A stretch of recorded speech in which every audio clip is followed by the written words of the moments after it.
Welcome to another episode of HR Doctors. I'm excited today. We are joined by Winkle Giulioni, who is a champion for workplace growth and development and helps executives and leaders optimize talent and potential within their organizations.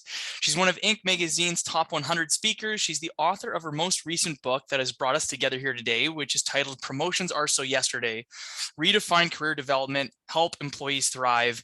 And she's the co-author of the international bestseller, Help Them Grow or Watch Them Go: Career Conversations Organizations Need and Employers Want, which has been translated into 7 different languages. Julie, thanks so much for joining me today. Oh, it's my pleasure. Thanks for having me. Yeah, I'm super excited to dig into the concepts in your book. So let's get right into that. The title of the book is Promotions Are So Yesterday: Redefine Career Development, Help Employees Thrive. Why are promotions so yesterday? Promotions are so yesterday as the exclusive way of defining career success and career development, because we know organizations have changed massively, not just over the last couple of years, but for the past several decades. Organizations are flatter, they've delayered, positions are being left open for longer, work gets done more organically. There's a natural, tapering off as you get further up the food chain. And so to continue to equate and conflate career development and promotions is to continue to leave people feeling really frustrated and disengaged and disempowered around their careers. Yeah. What led you to come to that realization? Well, over the last 10 years or so, since Help Them Grow or Watch Them Go came out, I've been working with organizations around the world, talking with managers and employees alike. And when people talk about careers, they talk in terms of purpose and making a difference and leaving a legacy and having really meaningful relationships and stepping up and testing themselves and challenging themselves and feeling a sense of meaning and joy and really big, beautiful, juicy stuff. But then when we get into an organization, we start getting ourselves organized around careers and career development. We just default to these 1 and 2 dimensional ways of thinking about it, around promotions. Yeah. And as a result, what I've found is managers were in many cases really reluctant to have career conversations with people because they're assuming everybody wants a promotion and they don't want to stir the pot and just exacerbate the frustration. So then they eliminate the conversations altogether, and we've got an even bigger problem. Right. So in talking with folks over these past 10 years, the field research that I did, I heard some really common themes in terms of how people wanted to grow. And so it gave me the opportunity to put those themes together into this multidimensional career framework that offers an expanded definition and way more ways for people to grow and develop. Right. Do you think that mindset or concept behind the promotion, was it something that worked well in the past and just things have changed? I mean, it seems like the landscape for employees and businesses is just constantly evolving. Is this something that you think is just as an adaptation for businesses and employees alike as the mindsets on both sides change? Did it work well in the past and is now maybe a bit of a broken mindset, or what are your thoughts there? Yeah, I really like your term adaptation because I think that's what we're seeing here. The classic climb up the corporate ladder was acceptable in days gone by when your grandparents, my parents, were going into a company and working their whole lives and getting tapped on the shoulder every 18 months and kind of invited up the ladder until they got their gold watch and retired at 60 or 65. Right. That was an acceptable trajectory back then. But organizations have changed, adapted, as you said, and our mindsets have changed as well. And again, not just the last couple of years, but they have certainly amplified what people are looking for in their work. And that relationship, the jobs I want my job to do for me are greater today than they were in the past. Mm. People want a different kind of relationship with work, one that satisfies a whole range of needs. And when managers in organizations recognize that, when they lean into and leverage the breadth of those needs and desires and interests and priorities, there are enormous opportunities for growth and engagement and greater retention, which is, of course, top of mind for so many leaders today. Yeah, that's really interesting. I wonder, as we start digging into the concepts of the book a bit more, I mean, one of the kind of platforms or concepts behind HR Doctors is bridging that gap between the employee, the job seeker, the business. I wonder, from the concept of the book or the promotion so yesterday, would you feel that the way your book's written, is it like 50-50 geared towards both sides? Like the employer needs to realize that that's something that's outdated, but also the job seeker employee needs to kind of change their mindset and try to find better ways to get fulfillment? Is it weighted more to one side than the other, or is it like a 50-50 split? Well, the book is written to managers. And Okay, so yeah. that was the audience that I sat down and wrote to. But I think what you're asking is something deeper than that. I think you're really asking about the fundamental responsibility Mm-hmm. associated with career development and the mindsets that we bring. And so if that's a question, I would say it definitely is 50-50, because on the one hand, managers need to understand the changing landscape and expanded expectations that employees have for development. And employees need to be operating from a similarly expanded and yet reality-based mindset around what career development is all about and how it works. And when the two are able to bring that orientation together, there's no stopping folks in terms of being able to find unbeatable engagement and development and retention. Yeah, nice. I mean, it's interesting. In one of our recent chats with Lori, who's the head of HR for DNEG, which is a big post-production company, one of the first pieces we talked about was like understanding your own personal vision and mission and your own personal values, which I think from the employee side or the job seeker side really ties in well to, understanding what's truly important to you. And I think you and I talked briefly in one of our previous chats before having you on about how I had an incentive I was trying to roll out to my team, and was like, okay, we'll do this cool outing. And out of the 10 people, like only 2 of them are really excited about it. And I was like, okay, we'll have a bonus. And again, only 2 other people were excited about that. Okay, we'll do time off. And there just was no way to please everybody. And I think it was a really insightful moment for me to be able to see that, I need to like do a motivational study with my team and find out really what they want. And then let's put a goal together that we can collectively fight towards, but then reward the individuals based on what they feel the best like recognition and reward program is. And I think it, really ties into the job seeker mindset, the employee mindset. I'm really excited to hear that it's more geared towards the managers to really help them and empower them and how to have those conversations. Are there, again, and I'm sorry, I haven't had a chance to read it yet, but in the book itself and how it's geared to managers, is there, I guess, the concepts, the mindsets, but then also how to help like shift the mindset of the employee and help them better understand why the promotion shouldn't be that be all end all, and how there's so many other things within that can really like help the employee get better fulfillment from their role?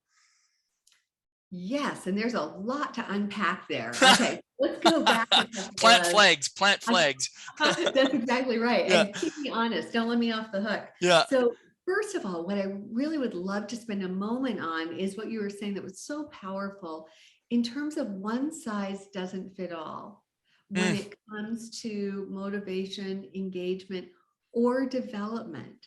I think we have this idea, of course, traditionally it was easier when we conflated development with promotions. If right. everybody wanted up the ladder, then you just paint everybody with the same brush. You just give everybody the same development and hope everybody, climbs up appropriately. Um, but one size does not fit all.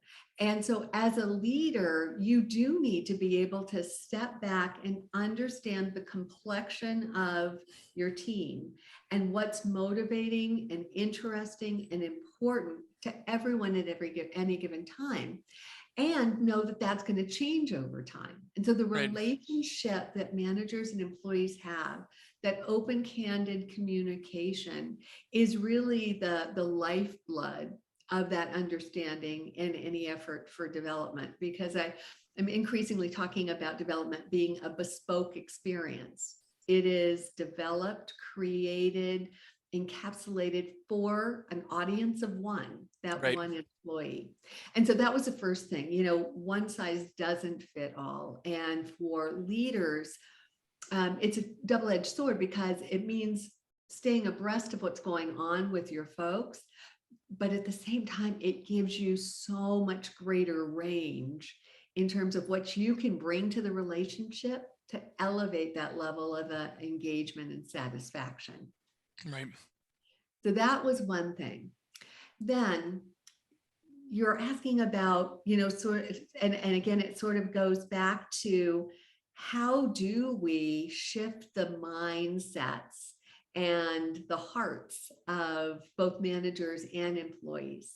So for managers, what I would say is the message around the multidimensional career framework is very welcome. It's helpful, hopeful information that takes the dread and the fear and the loathing out of career development, because it offers a menu of alternative ways to help people grow that are all in a manager and employee sphere of influence. So Right. the framework itself helps managers. Now, with employees, one of the things I was concerned about, to be honest with you, was burdening managers with this book, with this framework, having to sell employees on the idea that promotions are so yesterday. I mean, that's a heavy lift for managers. And so what we did was to develop an online self-assessment that employees can take. It's free. It takes about 15 minutes. Folks log on and they go through a process of looking at sets of statements and figuring out which of these is most and least interesting to me right now. Right. Just going through the exercise is really instructive, because people start to think, oh, career is a little bit bigger, and they've never had to think about really how these things stack up. Anyway, they go through the assessment, takes 10 or 15 minutes, and then they get an emailed report that lays out what their greatest down to least interesting dimensions are. It gives some analysis, a deep dive into their top interest, and it gives them a series of reflection questions so that they can prepare for a meaningful conversation with their boss. So in a way, the self-assessment disarms, the situation. It starts to educate the employee, helps to build a different mindset, an expansive definition of career development. So then the manager and the employee can come together and have a really powerful conversation.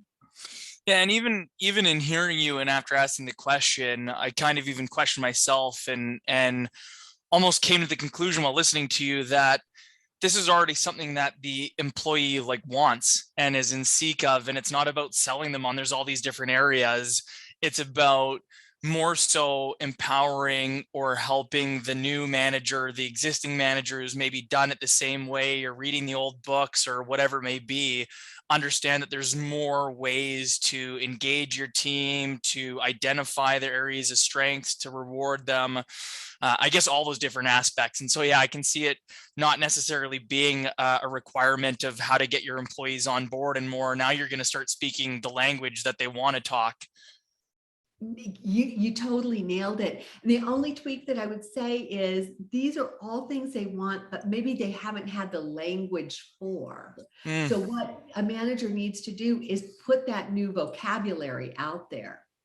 And as soon as those dimensions are in front of people, none of them, well, I'm sure we're going to talk about some of them, but none of them are like wild, wacky things. I mean, they're all stuff that in the back of our minds, we know we want that to some extent or another. So it's just a matter of naming it, labeling it, laying it out there on the menu, as some alternatives to the very limited menu we had before, which was that climb up the corporate ladder. Right.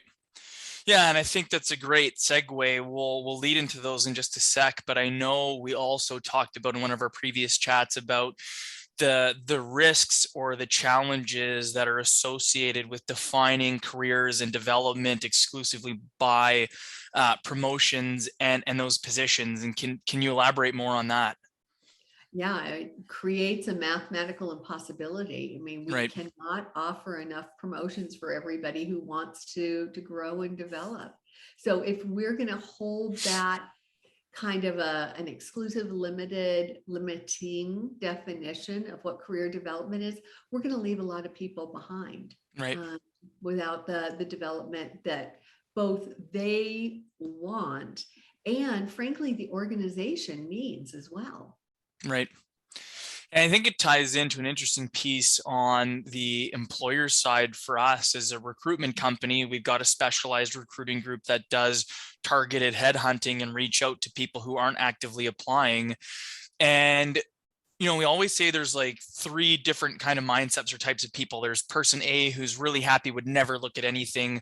Person B who's really happy, but would look at an opportunity if presented in the right way. And then the third person who's, got a foot out the door and actively looking. And it reminds me of when we're doing these like senior management executive level searches, I'll use finance as an example. If I'm targeting, say, a director of finance and there's a VP above that person who, looks like they've got 20 years left in their career, and the director's been in the company for 3-4 years, enough time where it's like an okay time to start looking. Maybe 6 months is too soon. 10 years, they've obviously done a good job to keep them. But it's really easy to say, like, the CFO position obviously isn't going anywhere. That CFO is not leaving. This is the opportunity for you to make that jump. And to me, this is a great, platform. And like you said, that vocabulary to use as a recruiting tool, use as a growth tool, use as a retention tool. Like, to me, I feel like it ties in so well on how you can combat that glass ceiling mentality.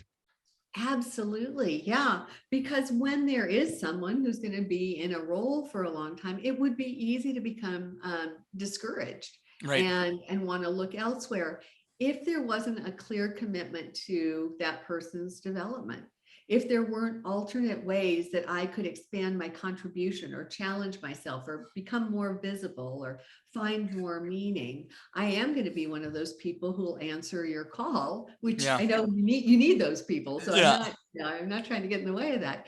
But one of those folks who will answer the call and entertain another role for sure.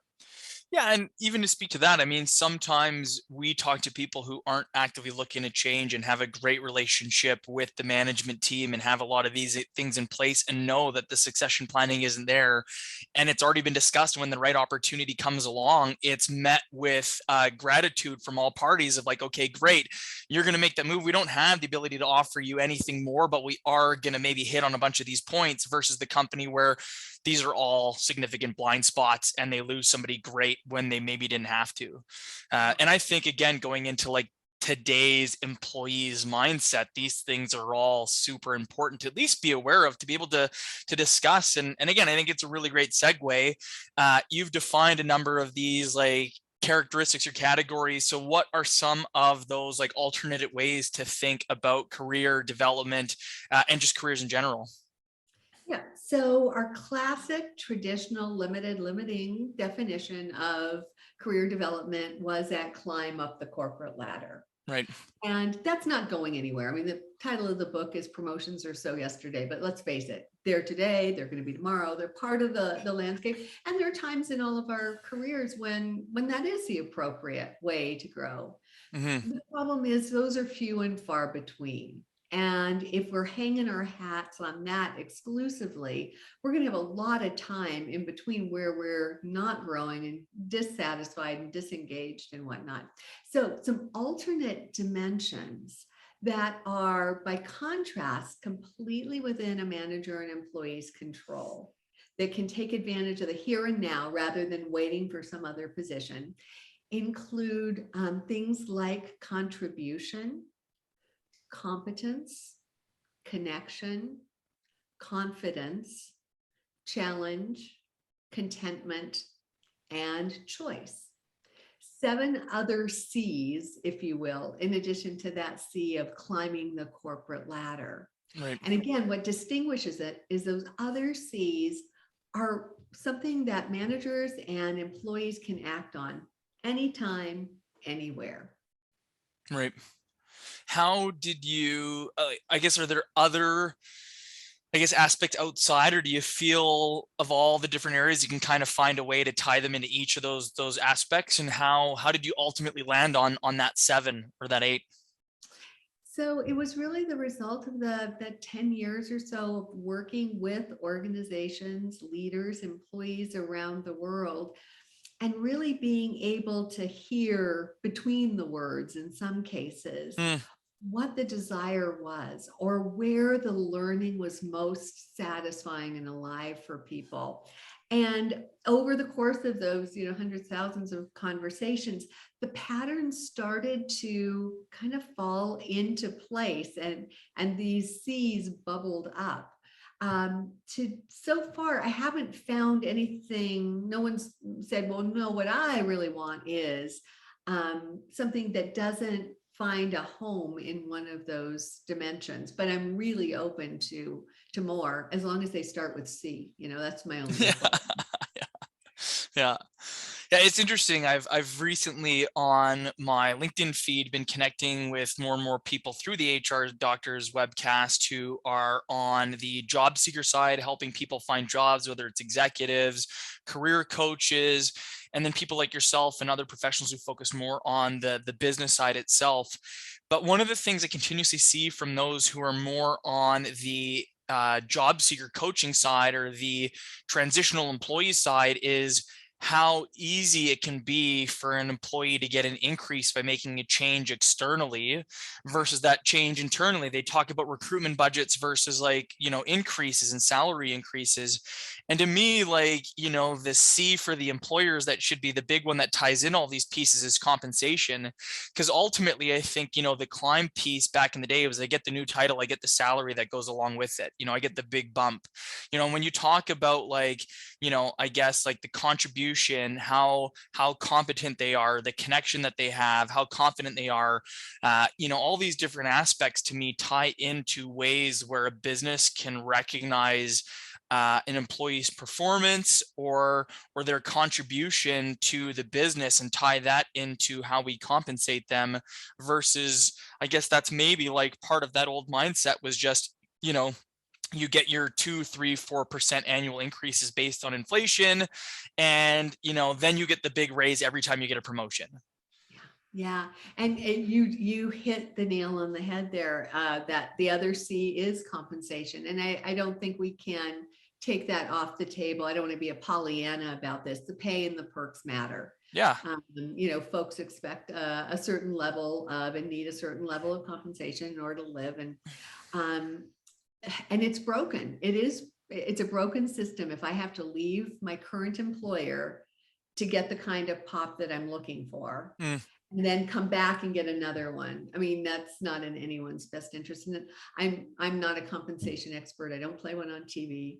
But there are plenty of human resources professionals who I know are working overtime right now. Organizations are really looking at creative ways to create different tracks, pay for performance, pay for competency, short and long-term incentive strategies that better align with the mission of recognizing, compensating employees in a way that's fair and equitable and doesn't promote unnatural behavior. Because even the pay bumps, when if folks are look at an individual contributor needs to make the next bump and they go to management, I can't tell you how many people I talk to, and I'll ask, what is it about going into management leadership that really interests you?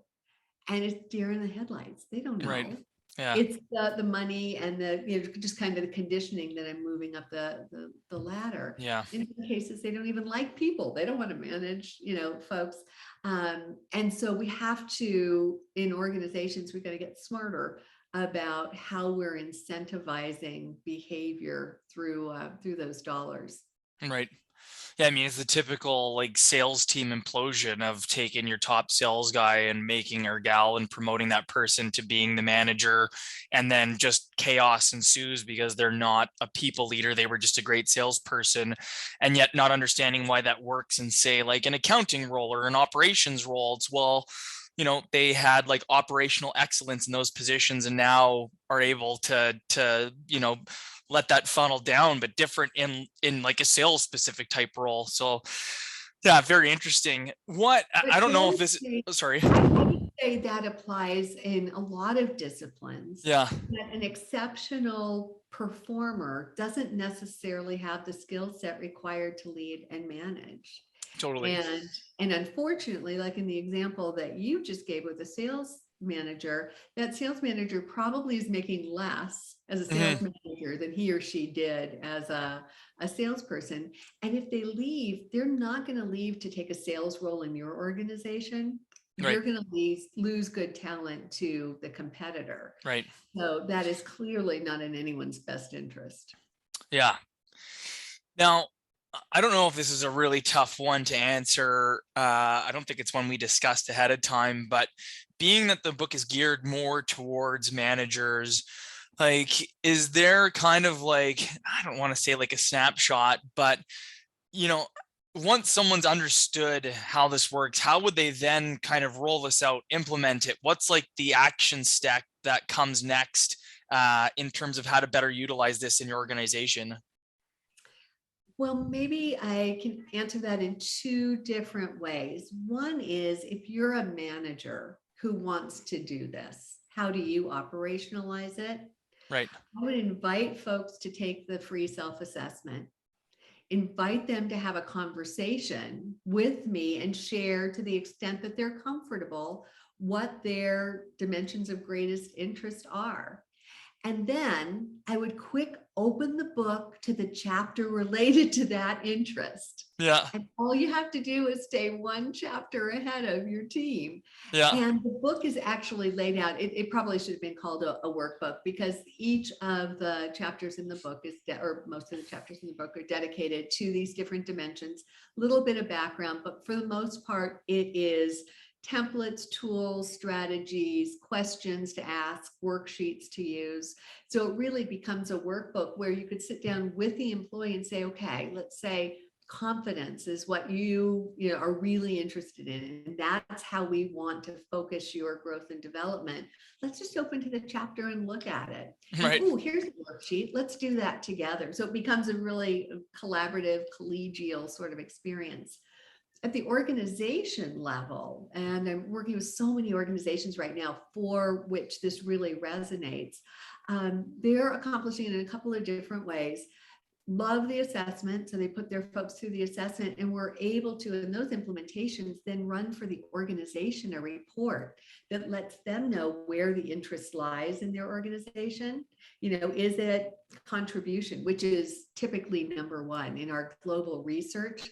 What we found was, I'd done this is a little bit of a segue. Do you mind if I go there for a Yeah. Yeah. minute? Far away. Okay. So we had the dimensions, but I wasn't sure, like, if people were ranking them, where would these other things fall vis-a-vis climb? So we did this global study, about 800 people worldwide, asked them to rank these dimensions. And what we found was, in aggregate, climb was dead last. Mm. It was least interesting. Contribution in aggregate was number one, then competence. And competence and contribution were number one and two across all ages. So what we found is all of the other dimensions were more interesting than climbing the corporate ladder. So what we do when we're working with an organization, we can run a report and let them see where their folks stand vis-a-vis all of the dimensions. And that gives them some great data for being able to look at ways to engage and offer support. But then managers typically go through a workshop and learn how to use the self-assessment report, the framework, the book, and the tools in it. And then many organizations are also finding that, despite the fact that the self-assessment really does kind of educate employees, they want their employees to kind of take that to the next level. And so we offer some training to employee populations as well, helping them internalize and figure out how can I use this for my own development. Nice. Again, I know you detailed through them, we detailed through them. You had contribution, competence, connection, confidence, challenge, contentment, choice, and climb. I think most people would probably get the top four. Could you dig into a bit on challenge, contentment, and choice, and like why those rank where they are above climb? Yeah, well, and what's really stunning to me, I have to say, is that since doing that research, every keynote I do, every workshop, I have people do some sort of self-assessment and we do a poll. I am constantly, I always kind of hold my breath for a moment, waiting for the poll results to show and think, okay, this is the time it's all going to go south. And consistently, I'm finding that contribution is at the top, toward the top, and climb toward the bottom. And then the others kind of juggle up around them. So I'm not sure that I can explain why they are ranked as they are. Challenges about stretching yourself, stepping out of the discomfort of the comfort zone into the discomfort zone where learning is amplified. Doing what you think you maybe couldn't do before. And so maybe that's ranked a little lower because it's hard work. Right. It's tough to make yourself intentionally uncomfortable, to take on stretch assignments and special projects and things that tax you more. And yet, I know when I reflect on my own career, it was that hard stuff where I really tested my mettle Right. and figured out what I was capable of and took my skills to the next level. So that may be part of it. Contentment. We did the survey, the study back in the beginning days of the pandemic. And now where we are in terms of return to work and whatnot, it's interesting in the informal surveys that I do in training and keynotes, I'm seeing that contentment is coming up much higher today. And I think we, have a special lens on that after these last couple of years as we, confronted our mortality and had to really look at what was important and what are my priorities, and I need more balance. And so I think a lot of folks are really looking at a different relationship with work from that standpoint. And then the same with choice. The informal polling that I'm doing now has choice getting a lot more attention, and not surprising as organizations are inviting employees back to work and there's that struggle with, do I want to be remote? Do I want to be on site? Do I want it to be hybrid? People want more control over the where and the when and the how of their jobs. And that can be a powerful opportunity for growth when we expand someone's decision-making authority, when we expand their autonomy. There's terrific opportunity for development in all of that. Nice. That's awesome. What would you say your advice to the employees where maybe they feel that they're trapped in an environment that either has a glass ceiling or just has that feeling of it, whether it's a job seeker looking at a new employer? Like, I mean, if the employer out there, the company they're working for, doesn't have this in place, then how can you, like, what advice would you give to the employee? Yeah, it's interesting, isn't it, that the relationships between employees and managers are changing. And, the old power dynamic that used to be in play feels like it's giving way to a much more collegial, collaborative sort of relationship. Mm-hmm. I mean, the fact where, in some cases, given the current job market, employees may even feel more powerful in some cases than the managers to whom they report. And so the opportunity really is for the individual to do the reflection required to figure out, am I just defaulting to what I've been conditioned to think of as career success, climbing the corporate ladder? Am I just reflexively doing that without thinking about it? Or is that what I want to do? I mean, Right. really, when it comes right down to it, do I want those headaches? Are those the challenges and the pressure points and the pains that I want? Or are there other things that I want to get out of my work right now? And, based upon our research, those other things hold a lot of sway with employees. Once I understand that, then as an employee, there's nothing wrong with going to the boss and saying, I'm really interested in, let's say it's connection, deepening my relationships, expanding my network. I think there's a lot to be learned through and with others in this organization. How could we craft something that would allow me to partner with another department, to mentor another employee, to get coaching from someone on the team? Those sorts of things cost nothing. That's the beauty of these other dimensions. They don't cost anything. And they're all the kinds of things that managers can say yes to. Right. Have you seen this in some way tied into recruitment, talent acquisition? Obviously the big piece is that retention side, but have you seen it tied into the other pieces? Yes, and surprisingly, I've just been so delighted and excited by the various ways folks have figured out to use the multidimensional career framework. And one of them, I have one client who's brought it into the onboarding process. So they literally have each new employee take this self-assessment. A copy of the report goes to the employee, a copy of the report goes to human resources, and a human resources business partner coaches that new employee's manager in terms of what that employee is going to need for their development. So never occurred to me. That was never on my radar screen.